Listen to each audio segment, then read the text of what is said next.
Welcome to the Farm Credit preseason coaches interviews with Coach Cook, the cross-country coach at Greeley County High School in Tribune, Kansas. Coach Cook, as you look forward to this season, what do you expect out of Jackrabbit cross-country?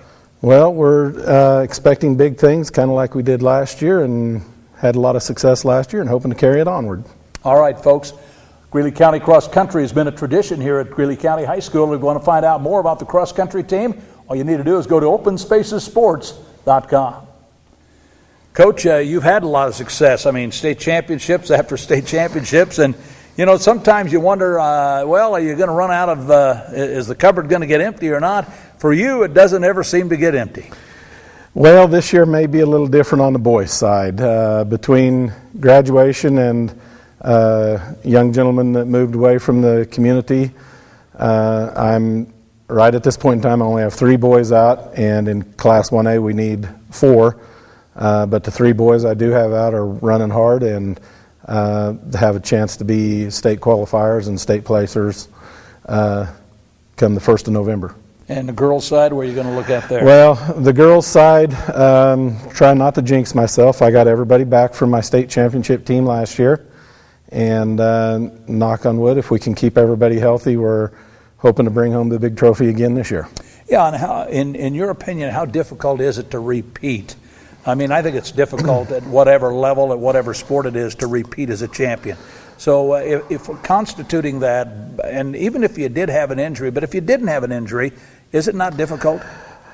I thought winning the first one was hard. The repeating was more difficult than I ever dreamed it would be when we did it several years ago. However, you know, it's one of those things. Everything has to fall in place. You know, it's kind of like I tell the kids.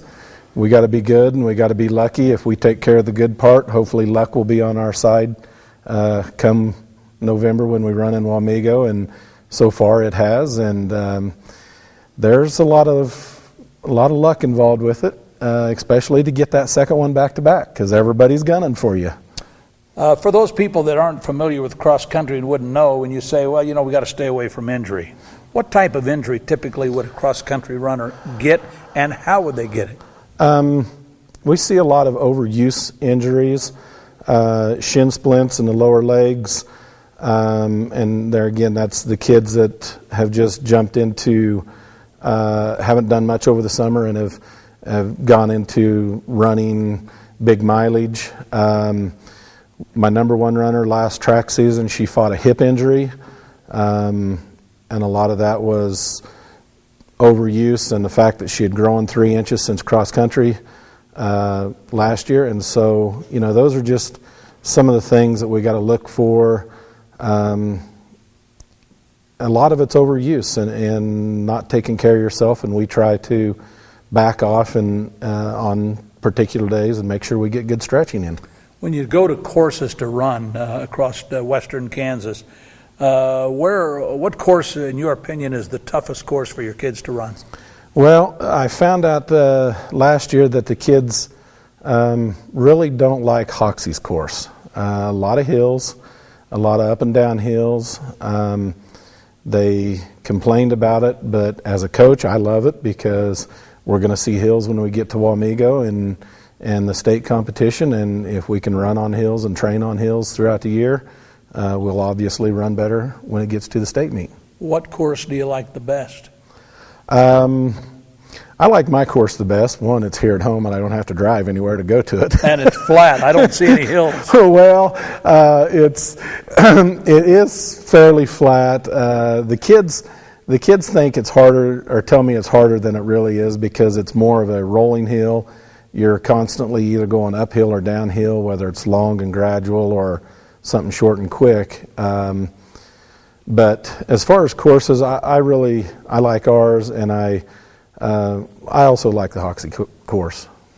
Now, when it comes to top teams in the state or top teams in the area, let's go to the state, I guess, is where I would go, because you won the state championship last year for the girls and stuff.